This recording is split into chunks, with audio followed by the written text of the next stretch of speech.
सावन महीने की शुक्ल पक्ष की तृतीया तिथि को हरियाली तीज का व्रत पर्व मनाया जाता है।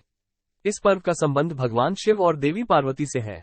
मान्यता है कि देवी पार्वती की तपस्या से भगवान शिव प्रसन्न हुए थे और इसी दिन ही माता पार्वती को उनके पूर्व जन्म की कथा भी सुनाई थी। इसलिए इस व्रत का संबंध शिव पार्वती के मिलन से है। इस व्रत की कथा में ये रहस्य बताया गया है कि क्यों और कैसे इस व्रत की परंपरा शुरू हुई और क्यों यह व्रत सुहागिन महिलाओं और कुंवारी कन्याओं में खूब प्रचलित है। शिवजी ने देवी पार्वती को जो बताया था हरियाली तीज के बारे में आप भी जानिए। दोस्तों, हरियाली तीज की कथा जानने से पहले हमारे चैनल को सब्सक्राइब कर ले और हमारे वीडियो को लाइक और शेयर जरूर करें।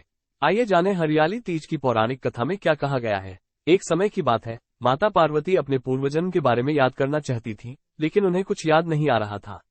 ऐसे में भोलेनाथ देवी पार्वती से कहते हैं कि हे पार्वती, तुमने मुझे प्राप्त करने के लिए 107 बार जन्म लिया था, लेकिन तुम मुझे पति रूप में न पा सकी।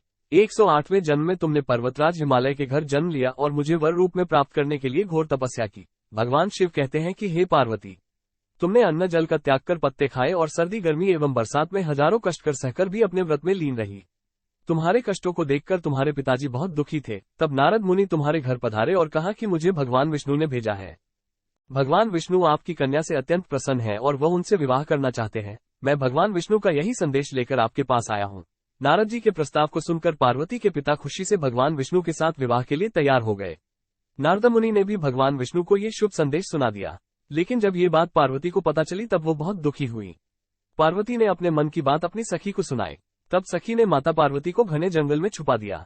जब पार्वती के गायब होने की खबर हिमालय को पता चली तब उन्होंने खोजने में धरती पाताल एक कर दिया, लेकिन पार्वती का कहीं पता नहीं चला, क्योंकि देवी पार्वती तो जंगल में एक गुफा के अंदर रेत से शिवलिंग बनाकर शिवजी की पूजा कर रही थी। शिवजी ने कहा, हे पार्वती, इस प्रकार तुम्हारी पूजा से मैं बहुत प्रसन्न हुआ और तुम्हारी मनोकामना पूरी की।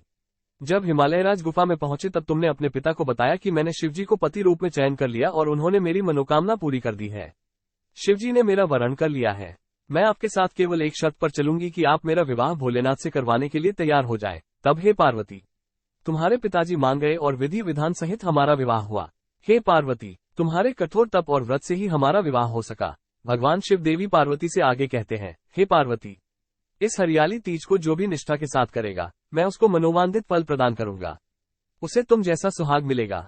तब से कुंवारी कन्याएं अच्छे वर की कामना हेतु यह व्रत रखती है। वहीं सुहागन महिलाएं अपने पति की लंबी उम्र के लिए इस व्रत को रखती हैं। भविष्य पुराण में देवी पार्वती ने खुद बताया है, हरियाली तीज का व्रत करने पर महिलाओं को सुहाग और सौभाग्य की प्राप्ति होती है।